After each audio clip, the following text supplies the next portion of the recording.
all of our tools work for any type of addictive behavior, which is one of the reasons I like SMART so much. I've got people who come to my meetings. Some people come for, we get a lot of people who come for alcohol, but we get people who come for, opiates. We've had people who've come for pornography. We've had people who've come for gambling. We've had people who come for kind of everything under the sun, and it's all applicable, the tools that we utilize.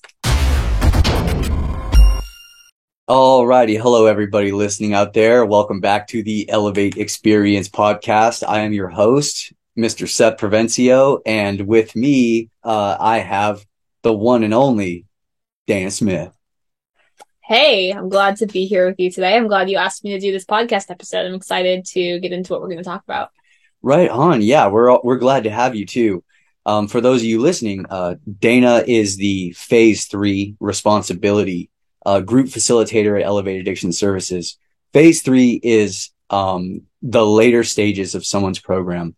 When a client comes into Elevate Addiction Services, first they're detoxed, and they do a detox program where they then transition into Phase 1, which is, we spend a lot of time in meditation and doing a lot of crafts, lots of different therapies, exposure therapies and things of that nature, where they then move over to Phase 2, which is starting to ask some of the more deeper questions about their own self-awareness and coming to understandings of who a person really is in sobriety. Because a lot of times when people come in, they're very unsure. A lot of times people spend a lot of time in their addiction, and when they finally set that down, they start to find out who they are. And then from there, they transition into Phase 3 and Phase 4, where they meet the lovely Dana Smith, right? Mm-hmm. And from there, they do probably some of the most intensive work that they do in the Elevate program as a whole, which is taking responsibility for past transgressions, and by transgressions, I mean past times when we've hurt ourselves or somebody else, in our lives. And taking responsibility means, owning up to it without minimizing, justifying or placing blame onto others for our actions. And then from there, doing an amends process to try to make right the wrongs. Dana, please tell us a bit about your experience working at Elevate and what you do there. Yeah, so I've been working at Elevate for, it must be at least a year and 8 months now. I've done a couple of different things here. When I first came in, I was working with our quality management department, assisting with new staff training, kind of helping to oversee our interns. I did a lot of special projects for TOTS, doing a lot of liaising with this company called Vista. Clients would do these check-ins throughout the week on their mental status and how they were doing, and that was something that would get tracked throughout the program. I would also assist with our continuing care department, which is a lot of making exit plans for after clients leave treatment. I did a whole bunch of things for that first year, up until there was a spot open and needed in our health services office. I don't have much of a background in the medical field, but they usually will have an administrative position in there. I did a lot of assisting clients with their applying for disability, Family and Medical Leave Act requests, things of that nature. I did that for about 7 months, and then I came into this position to be a group facilitator. Group facilitating is probably my favorite thing I've done here thus far. It's extremely exciting to go from some of these positions that have been a lot of the more behind the scenes, still extremely important work that gets done to Elevate, but now being one of those counselors that gets to really work hands-on with the clients, you get a lot more feedback. And it sounds very, very vain to say this, but the group facilitators are the ones that the clients give the most shout outs to. They're the ones that the clients say helps them the most with their program. And I was always wanted to kind of get kind of that recognition, which is exciting. It doesn't come from nowhere. It comes from doing a good job, and I hope to earn that. Yeah, you definitely have. When the position opened up, you were first pick of saying, who's the most reliable person that we have to fill that role, because of what you've done with quality control and with the health office. So we're awesome. We're excited to have you, Yeah. So Up in my room, and as Seth was explaining, the clients go through his group with our phase 1 curriculum through the phase 2-3 curriculum. I think you had our phase 2-3 facilitator on over the last 2 episodes, Greg Fry. He does really great work there with the clients as well. He's been doing it far longer than I have. But yeah, when they get up to me, they're kind of starting to near the end of their program, and it's both a blessing and a curse, because the blessing is that a lot of the time they kind of know the rules. They know how to act when they're in here. I kind of get the clients that are at the point where they're either, if they weren't ready to play ball from the beginning, they're ready to play ball now. But the work that they do in my group is some of the most difficult work that they'll do throughout their entire program. To any listeners who may have a background in 12-step, our responsibility step portion of the program is a little bit similar to a step 4 from the 12 steps, the fearless moral inventory.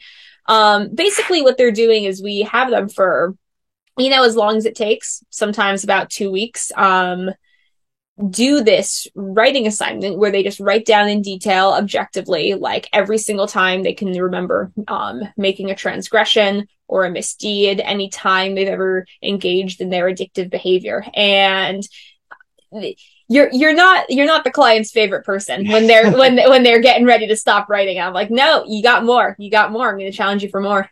Right. It's funny when people can come in and live a life of destruction, of self-destruction and destruction of their social lives and family dynamics for years and years and years. And then, they come in and they say, okay, look, I've taken responsibility. I've wrote about the 5 things that I've done wrong. And what do you tell them then? I tell them there's definitely a lot more than 5.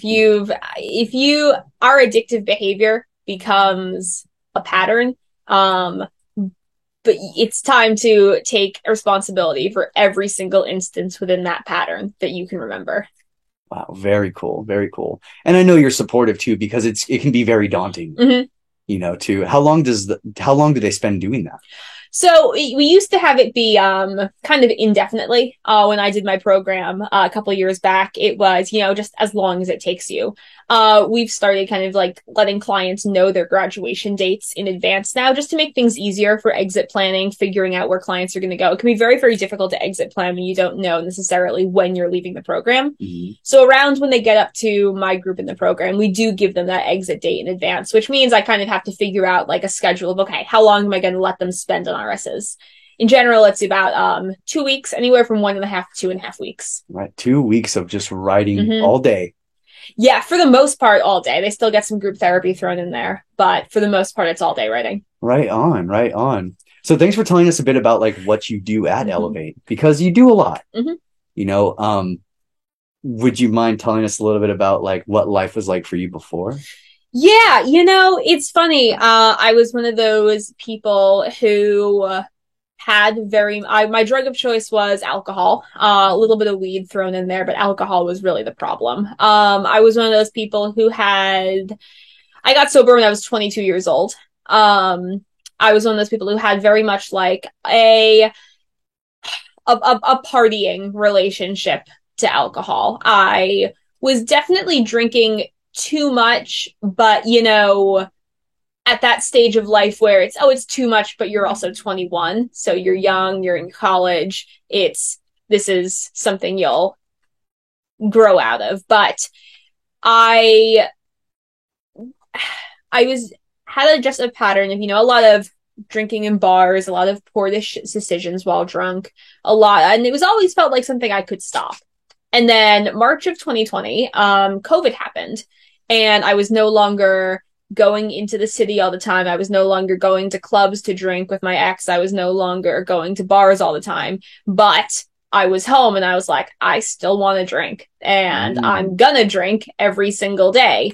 And the fact that I was, alone, drinking alone every single day throughout most of early COVID lockdown, it was like, okay, this is actually becoming a problem. This is how I know it's an issue, and I can't stop because I'm not going out and doing it for fun anymore.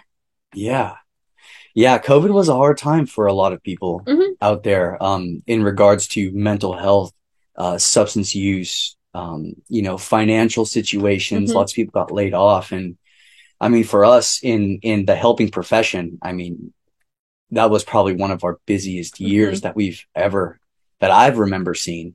I think there will be studies in the future about just like what COVID did for people's substance abuse issues. I think people who may have already had a tendency towards substance abuse, this just immediately or exacerbated it. What I like to say is I would have ended up needing to quit drinking one day in the future, but COVID made it happen a lot quicker. COVID got me into rehab definitely sooner than it would have been otherwise. Yeah.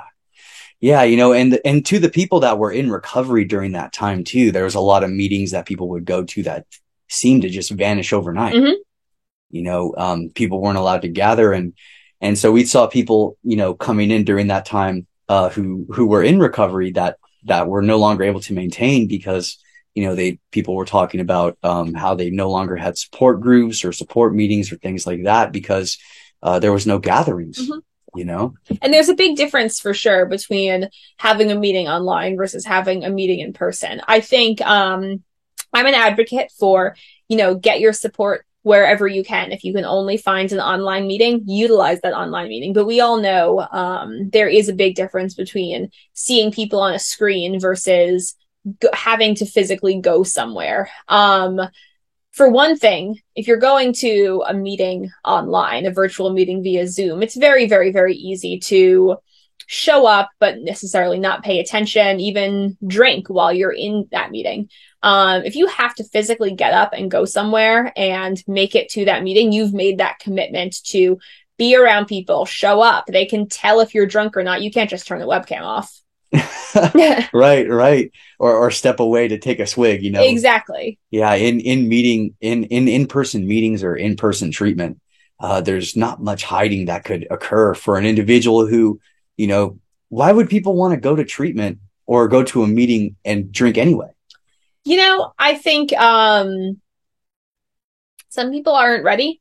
One of the things that I've learned about, and this is something I want to discuss a little bit, is this idea of the stages of change. Mm-hmm. When people are getting ready to stop an addictive behavior, they're going to go through different stages of change.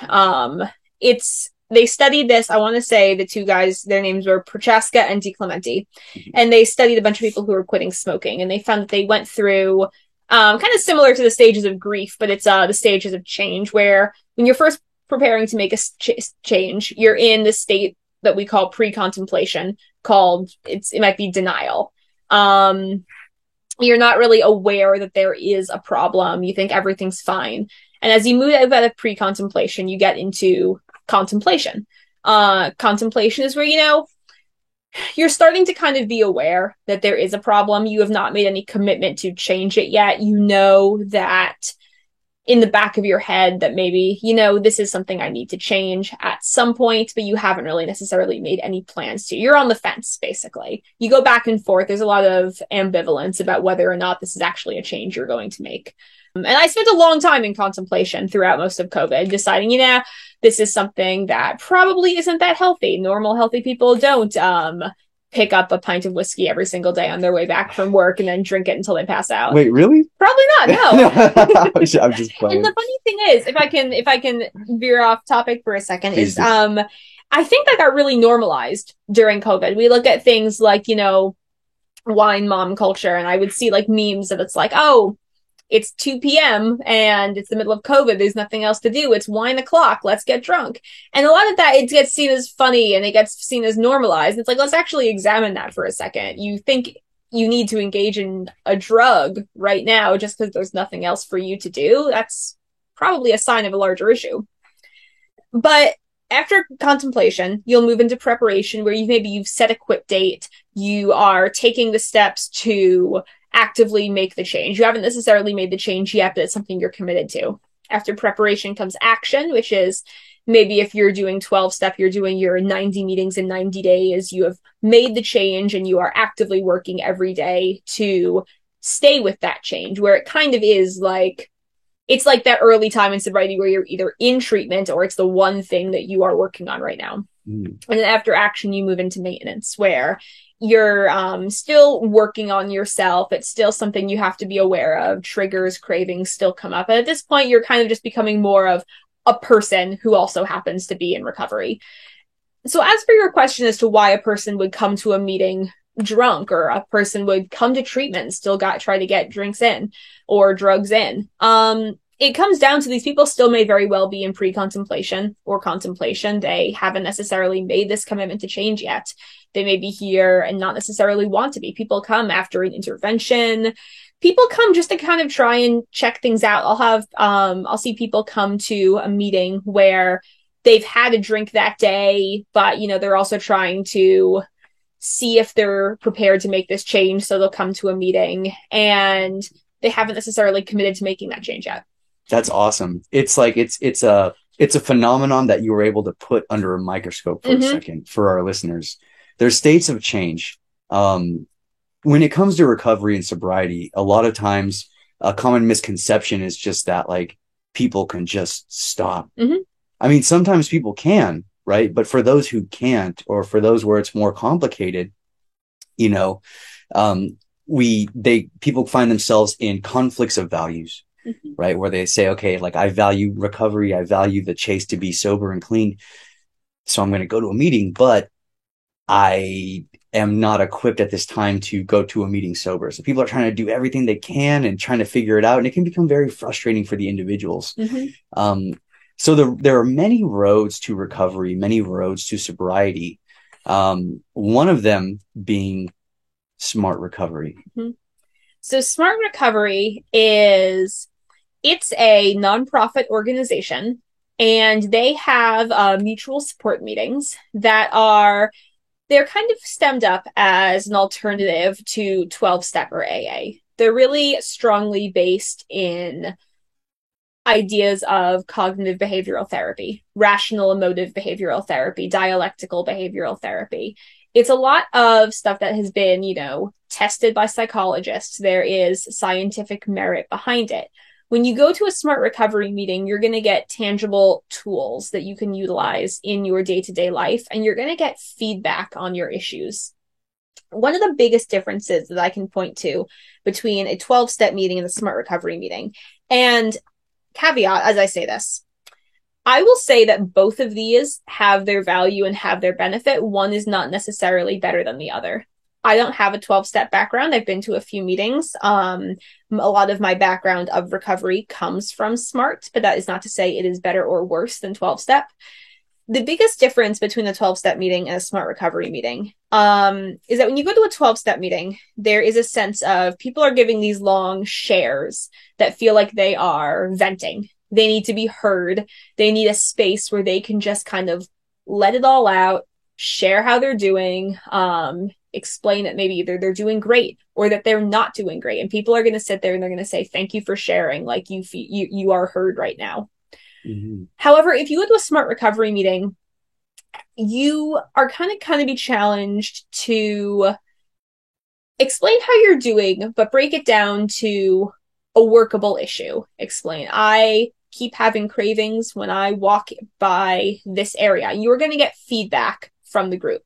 You don't really get feedback in a 12-step meeting. You're going to feel heard. You're not really going to be challenged in that moment or given feedback or given any like constructive criticism or anything like that. In Smart, it's going to be, no, let's talk about this. Let's work on this. People will give you advice. And it's the job of the facilitator to make sure that like it all stays respectful, it stays on track, and that we are working towards resolving issues.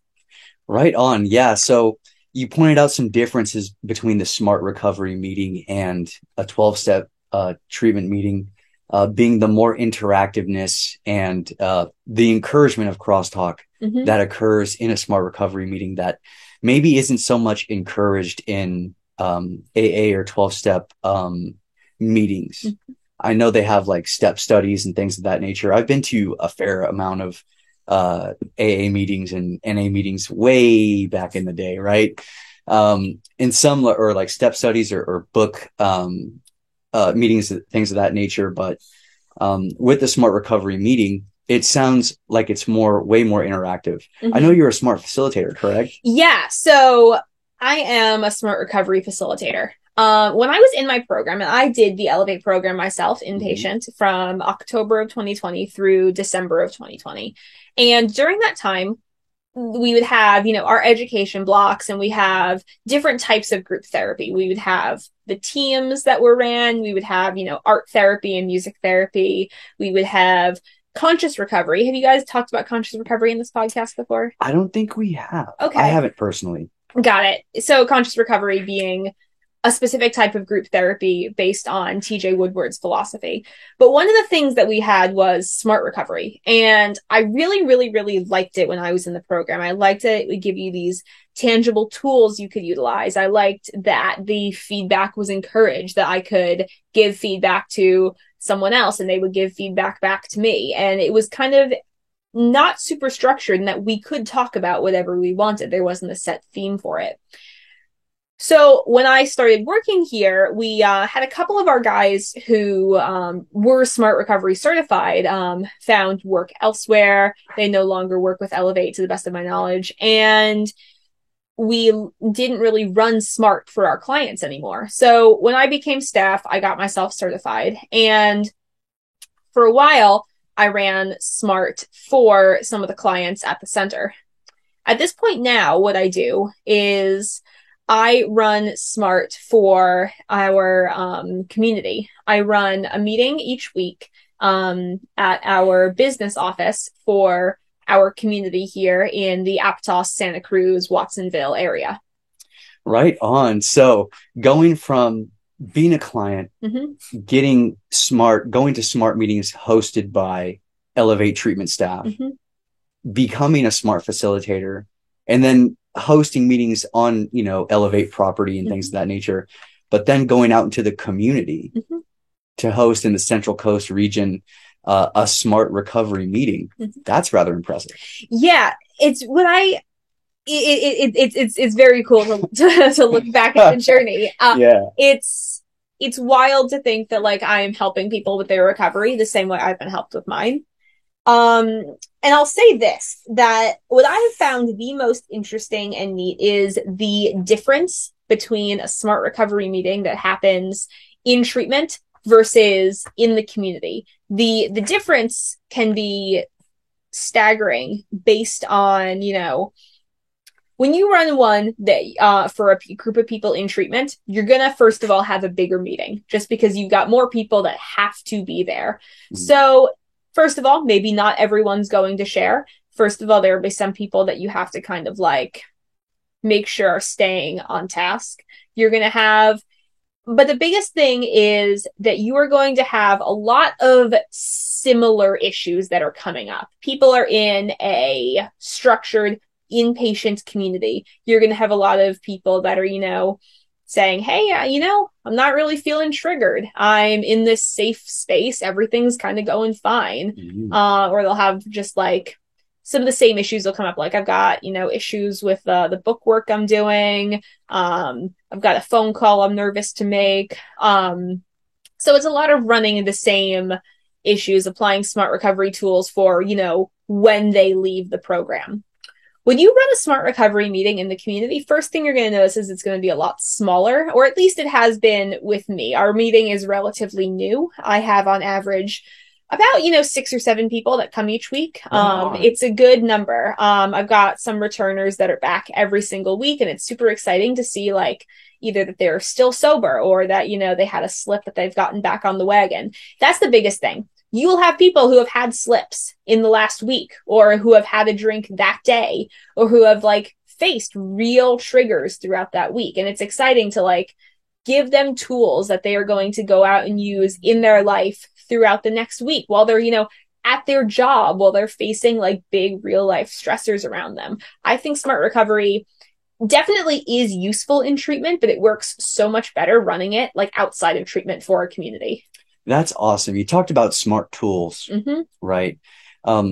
For those listening, SMART recovery stands for self-management and recovery training. I never said that. You're right. Yeah. Thank you, Seth. Right. So like SMART recovery, like what's so smart about it? Well, it's very it's very logical, it's Mhm. very objective in presenting a tool that the facilitator presents a tool, and the smart tool could be like how to fill out a chart or a graph or these other things that help people better make decisions or create more space between their reactive self and maybe their responsive self through, working out decisions, weighing out pros and cons, short-term, long-term, cost-benefit analysis, and things of that nature. And it sounds to me like you could go to a smart recovery meeting and also be a participant in 12-step meetings as well. It doesn't seem like there's a value conflict there at all. I would say there's not really a value conflict. I think both, like I said, both of them really do have their place.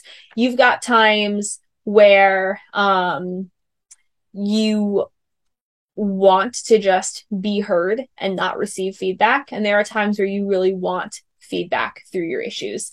And as far as like the programs themselves go, in SMART, you're not necessarily working a program. You're not working through steps. The Smart Recovery has a handbook that any member can get on the Smart Recovery website for a pretty cheap cost. I want to say it's about $12. And as you read through it, it's just, it's a workbook. It's information and charts that you can fill out of some of the different Smart Recovery tools. The Smart Recovery itself has a program of 4 points that each of the tools is going to fall under. So what Smart Recovery is the 4-point program is number 1, building and maintaining motivation to stop your addictive behavior. Coping with urges and cravings is the 2nd point.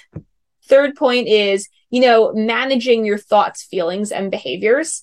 And the 4th is living a balanced life. All of the different SMART tools are going to fall under at least one, if not more, of those different points of the program. But there's not necessarily a set of steps that you work through. Okay, right on. So it'd be good for an individual in recovery or for somebody who is questioning getting into recovery or questioning sobriety to kind of expose themselves to different modalities of treatment. Absolutely. Right? Whether it's 12-step meeting, an AA meeting, an NA meeting. We talked about conscious recovery. And then also now we talked about smart recovery. And for those listening, if you guys are in the Central Coast region, you guys could come to the smart recovery meeting hosted by, Elevate clinical staff, Dana Smith. You guys, all you got to do is check the description of this podcast and we'll post the meeting time and the address. Absolutely. It's every Tuesday at 7 p.m. Every Tuesday at 7 p.m. No excuses. Works over at 5, right? Exactly. That's right. And that's really cool that you kind of broke it down for us that you host this meeting and it's in person. It is in person. Right on. Now that things are starting to open up a little bit, it'd be good to get out and come by if you have questions about Elevate or questions about smart recovery or you want to go expose yourself to a meeting. We have one here Tuesday night. I've talked a little bit about smart tools. Would you like an example of one? Please do. Okay. So one of the most basic smart tools is one that I like to show. It's a quick one and it's kind of just helps you stay on track and remember, why you've stopped your addictive behavior. I'll say one more thing about SMART that's kind of off topic. SMART refers to addictive behavior, and that is from, substances like alcohol. It could be from drugs. It could be from, food. Maybe you're dealing with food addiction, but it also deals with activities, addiction to gambling, sex, relationships, anything of that nature. All of our tools work for any type of addictive behavior, which is one of the reasons I like SMART so much. I've got people who come to my meetings. Some people come we get a lot of people who come for alcohol, but we get people who come for, opiates. We've had people who've come for pornography. We've had people who've come for gambling. We've had people who come for kind of everything under the sun, and it's all applicable, the tools that we utilize. Wow. Sounds very inclusive. It is. It's one of the things I really like about it. You're not going to get turned away because it's like, oh, this is for alcohol only and you're an opiate addict. No, it's all addictive behavior. We perceive everyone to have some degree of addictive behavior, and if you've chosen to maintain it, you can also choose to stop it. That's the biggest thing about SMART is that we promote this idea that you are not powerless. You have all of the power in the world to stop your addictive behavior. And it's all about the power of choice. Right on. So this tool I mentioned, it's a tool that is kind of built on this idea of building and maintaining motivation. It's called the hierarchy of values. Mm-hmm. And when I present this tool, I'll usually go up to the whiteboard and I will ask one of the people in the group, what would you identify, or maybe like your top 5 values? And I'll write 1, 2, 3, 4, 5. A lot of the time they'll write number 1 is my children. Number 2 is my spouse. Number 3 is my career. Or number 4 is maybe travel. I love traveling. Number 5 is giving back to this environmental nonprofit, or something like that. Yeah. That's an example of what they say their 5 values are. So I'll say, all right. I'll look at the list and I'll go, okay, what's missing from this list? And they'll look at it and I'll say, okay, so, and I'll write at the top where number 1 was written, I will write, whatever their addictive behavior was, whether it's alcohol or opiates. And I'll say, so isn't it true that when you are engaging in your addictive behavior has become the number 1 most important thing in your life, your number 1 value? Do you feel that you are, taking care of your children, caring for your spouse, being a good spouse? Are you able to, enjoy travel? Are you able to do your job well when you're engaging in your addictive behavior? And the answer is no, you're really not. It becomes your number 1 value. If they list their values as, honesty and loyalty, I'm like, are you being honest? Are you being loyal when you're engaging in your addictive behavior? And most of the time, we're not. I know I wasn't. Yeah. So you erase the addictive behavior from the top of their list and you write sobriety. And you tell them from now on, sobriety is your number 1 value. When you make your sobriety and your recovery the most important thing in your life, your number 1 value, everything else will fall into place behind it. When you are sober, you are able to take care of your children. You're able to be a good spouse. You're able to do your career well. You are able to travel and enjoy things like that. And I tell them, write this list down on a little piece of paper. Keep it in your wallet. Keep that somewhere. I like when tools are tangible and I can pick them up, look at them. It helps remind us, why we are doing this. Our sobriety, when we put that first, all of our other values fall in line behind it. So that's an example of one simple SMART tool that I would present to a group of people. That is so true. We like to believe even in that the values of choice-based recovery and choice-based abstinence and sobriety, and empowering the individual is a shared value that Smart Recovery has, as well as we have at Elevate, right? Being Elevate, that it is a holistic, fitness, health and nutrition, structured program. It's very comprehensive. We expose people to various types of meetings, Smart Recovery being one of them. And it's cool to see that how that aligns with us too. During our addictions, we can tend to lose track of what we value. Absolutely. In pursuit of a short-term, instant gratification, short run benefits, or as trying to escape or run away from uncomfortable feelings we may be experiencing. Everyone copes differently. Sometimes for people, that's going to be drugs, alcohol, pornography, shopping, undereating, overeating, workaholism. And it sounds like with the Smart Recovery meeting, an individual is able to kind of address all of those behaviors. Absolutely. I like you mentioned the short-term gratification. Smart Recovery has a phrase for that. We call it the PIG, the problem of instant gratification. And when we put these things because it really is difficult. It's when we have things that are right in front of us to not prolong that gratification. And we know that if we give into this now, we are kind of destroying chances at long-term gratification. The pig. Exactly, the pig, the problem of instant gratification. I love that. I love that. I love that too. Wow. Well, thanks for breaking down Smart Recovery for us. And that's really cool. I want to ask you this next question, Because with you personally, Mhm.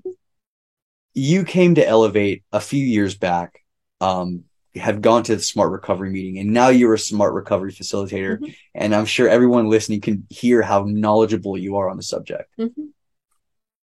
Do you feel like what you learned at Elevate helped you and achieve that goal of starting from day one sobriety to now this wealth of knowledge you have on the subject of smart recovery and also facilitating groups at Elevate? Yeah, absolutely. I will say, you do a facilitator training when you get Smart Recovery certified.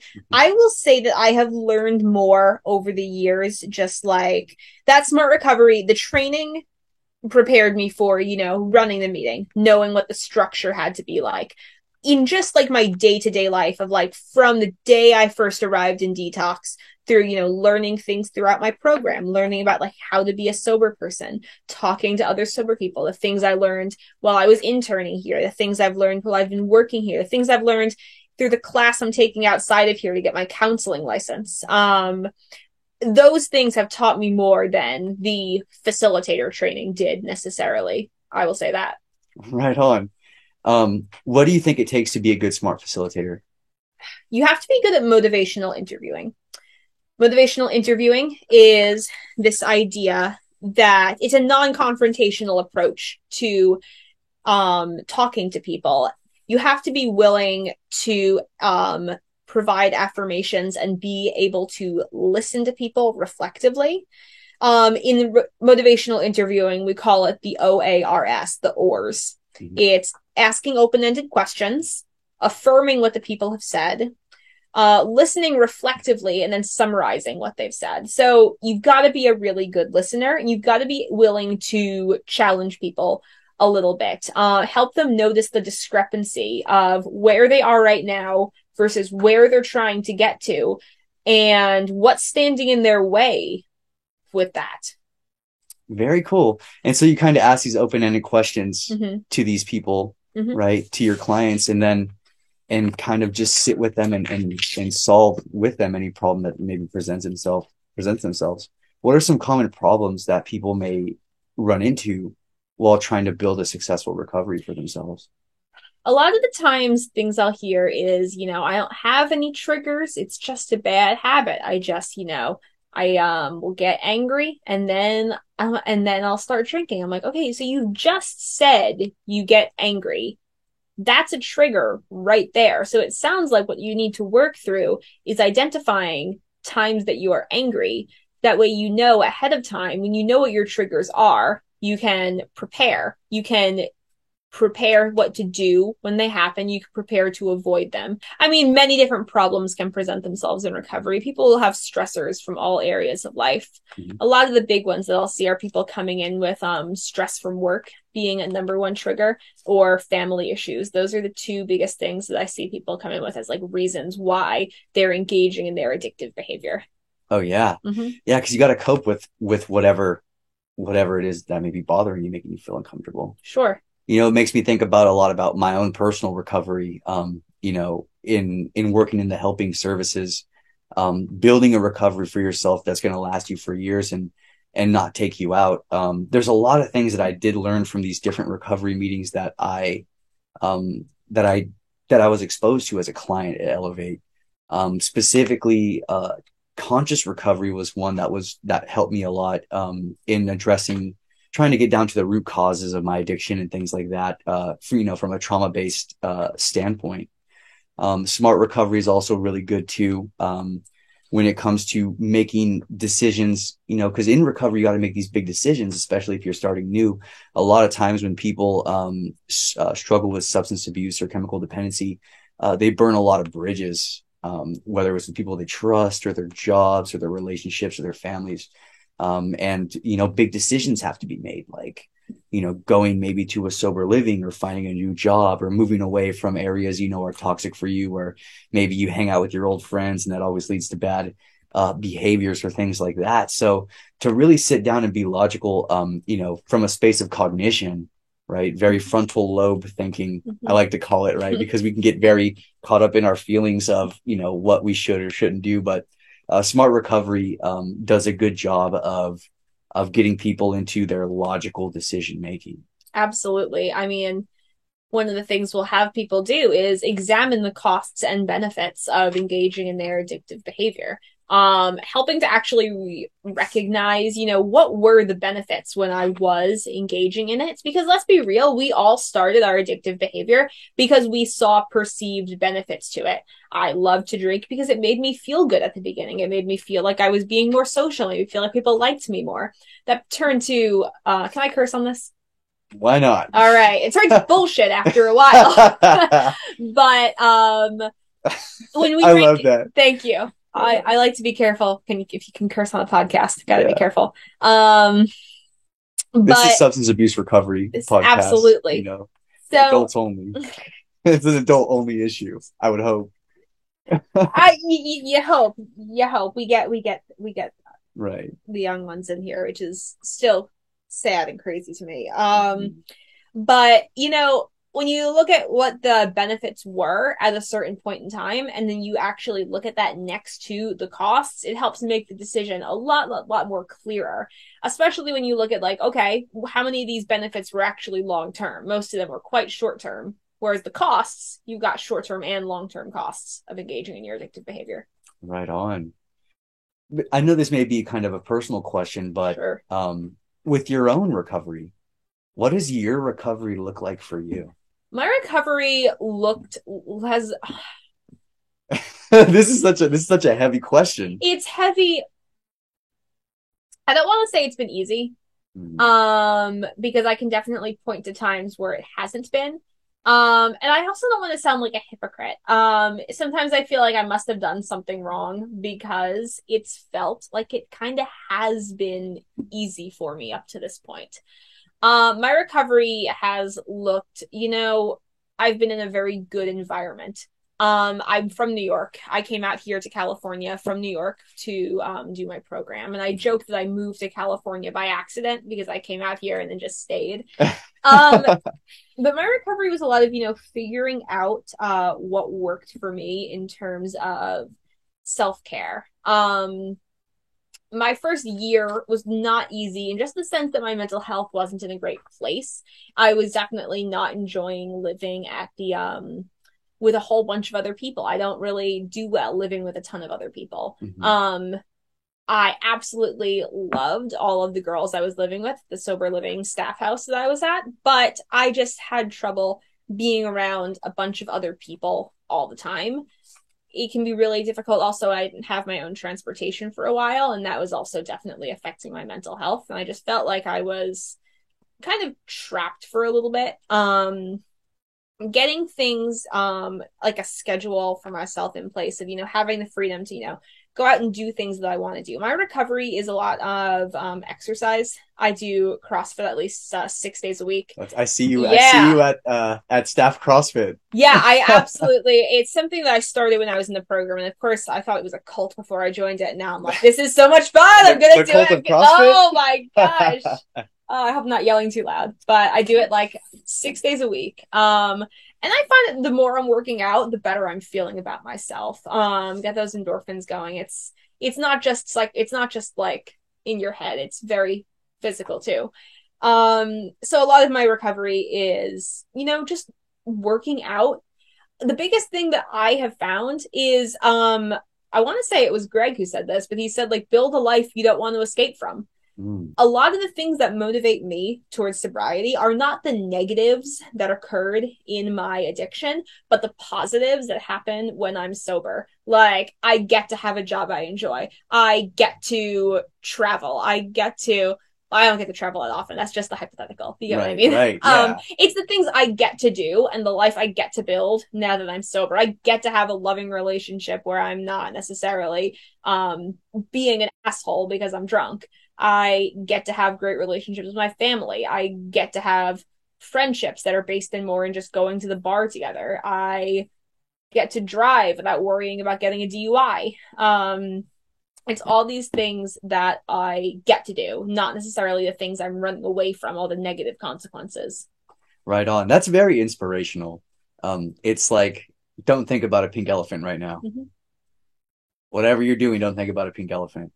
everyone listening to this, and you too, Dana, don't think about a pink elephant, right? Thinking about a pink elephant, Seth. Right? That's what happens. If you think about like, oh, I can't drink, I'm just trying not to have a drink today.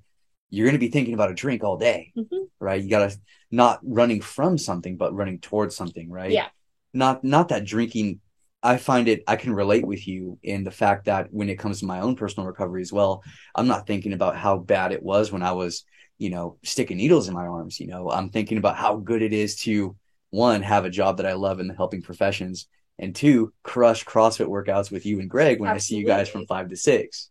And the biggest thing that I'll say this, I will say this because I want to paint an accurate picture. I'm not a person who doesn't get cravings.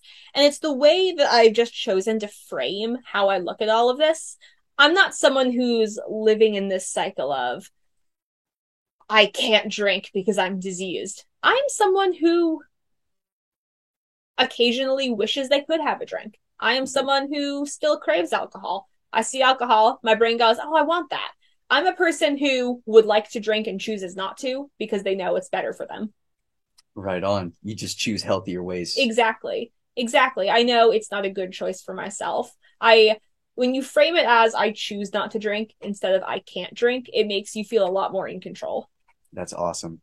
It's like, yeah, it's like at the end of payday, when you get your check, it's like, oh man, I'd love to get this whole check and go blow it, at the casino and go treat myself to, buying a new pair of shoes or something like that. But we talked about the pigs earlier, right? Problem of instant gratification. Choosing to do the right thing, to choose a healthier way to live, to Absolutely. save money, to be more responsible, to be more disciplined. It's like sometimes we find that the more discipline we have, the more freedom we get to experience in life, and especially in recovery. Right? Yeah. You frame it as this is a fun new adventure I'm on. Absolutely not. This is this. I will say this: early recovery, you do have to treat it like you're being safe. You do have to restrict yourself. You should not just go to a concert immediately after you get sober being like, hey, I'm celebrating being sober. Everything's going great. I'm just not going to do Molly behind the concert after I'm done. No, don't do Molly. Absolutely not. But, I would say that early sobriety, you do want to treat it like a tightrope walk for a bit. Like, you have to be careful. You should not just treat it as like this fun new adventure because no, it is life and death. But after a while, when you start framing it as, okay, this is fun to build this new life of things that I want to work towards and not run away from. There should be a little bit of healthy fear in the beginning, but you can't survive on that in your sobriety. That's awesome. I think that's an important point that you made because I know a lot of people that listen to this podcast either are in recovery themselves or have loved ones who are in recovery or struggling with addiction and kind of listen to this podcast for inspiration. Yeah, early recovery, I 225% agree with you that in early recovery, you've got to play it safe. You've got to play it safe. Don't go out on the weekends. Don't go to casinos, right? Don't go to places. Don't go to barbershops if you don't want to get a haircut. Yeah.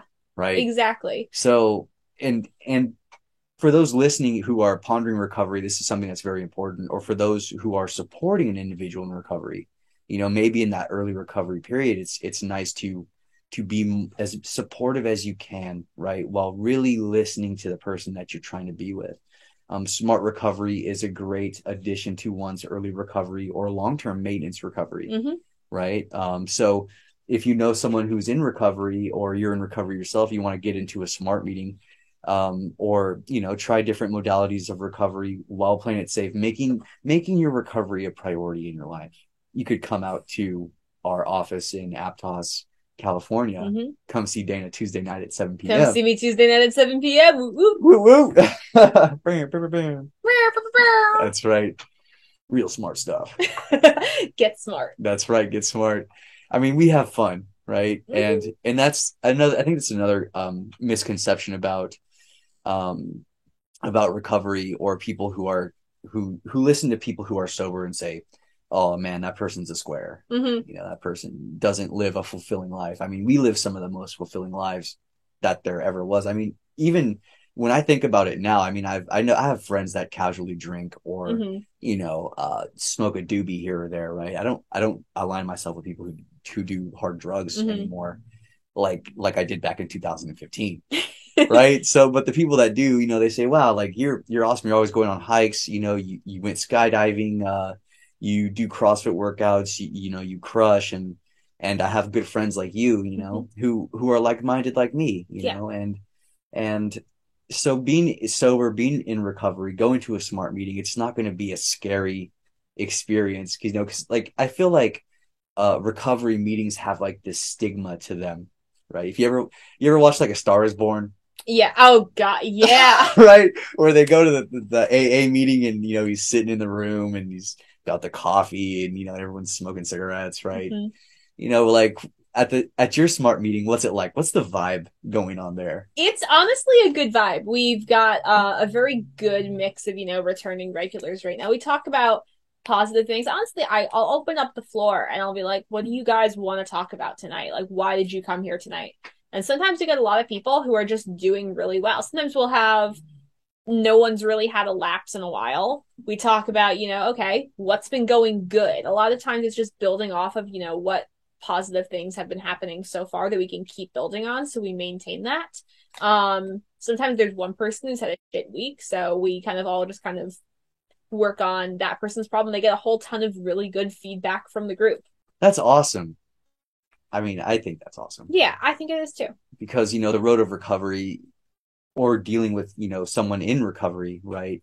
It can be a very difficult one. Yeah. And it could feel very lonely, especially when you try to find new friends and maybe you move to a new town or like both of us ended up working at Elevate. Mm-hmm. Right now we live in Watsonville, the Santa Cruz area, right? And I mean, I'm not from here, you're not from I'm here. not from this coast, bud. Yeah, right. I'm not from this area, but and coming out here, it could feel lonely at first, but when we find this commonality of, hey, like I want to learn how to live sober, I'd like support in doing that. We support each other. Mm-hmm. And it's cool that you host these smart meetings. I'm gonna come by and do a guest appearance. Yes, you are. You're gonna. I came on your podcast. So you're gonna come host the Smart Meeting in January. Yes, we made a deal. So Dana comes to the podcast, The Elevate Experience, and now I have to go host a smart meeting. You gotta finish your certification first. Yes, yes. So the certification is just about done for the smart meeting. And you've got background hosting, just running group therapy in general, which you have those group facilitation skills. That's half the battle. Smart is just a different type of meeting. You can run a group. You can run Smart as long as you kind of just really believe in the Smart program. Oh yeah, I love smart recovery. So if you guys want to come see me host a smart recovery meeting, come by the first week of January 2023. Mm-hmm. Absolutely. That first Tuesday, we're Yeah. gonna be out there, and it's gonna be off the chain. He'll be here. I'll be in New York. That's right. That's right. Well, for those of you listening, well, first off, Dana, thank you for coming out in coming out to do this podcast with us, the Elevate Experience. Mm-hmm. It's been a pleasure to have you. It's been a pleasure to be on here. Seth, I'll say it again. I think it's super cool that I get to come on this pod. I think it's cool that you're running this podcast. When Seth's been working for Elevate for a hot minute. When I came and did my program, he was still already staff at that point. He was such like a mentor to me. When I interned here, he was my staff mentor. And now I used to think he was the coolest, and now I'm like, oh, he's just this dude is my friend. Yeah, that's right. But I still am the coolest. No, I'm the coolest. I know you're the coolest now. Seth is like, Dana's going to be my boss one day. That's right. That's right. I'm old news, Well, yeah, Dana, I appreciate that, because now you understand now, it's funny because working with you as a client, now working with you as a coworker. Yeah. And not only that, but someone that I depend on, to follow through with, the mission that we have at Elevate of helping people. Absolutely. I mean, we're in it to win it. And yeah, it's we're the ones who've stuck around. We've been here a minute now. Like I'm not even new staff anymore. That's crazy to me. That's crazy, right? Uh-huh. Man, I remember. I mean, the last host of this podcast was, I'd say Dallas and Angie. Yeah. And I remember when I was a client working with Dallas, and you're like the new Dallas. Yeah, I'm like a Hispanic Dallas. I make that joke a lot. But yeah, like in the spirit of all of us and, being a part of something bigger than ourselves, like it's a pleasure to work with you and it's been a pleasure to have you on this It's been a podcast. pleasure to come on here today. Thank you. Well, right on, listeners. This just about concludes our podcast. And like I said, maybe check the description of this podcast, and give our smart meeting, give it a go. Yeah. Give it a whirl. Come by and visit, the in the description of this or on the Elevate Addiction Services website, you're going to be able to find the location and the times of this meeting you can go to.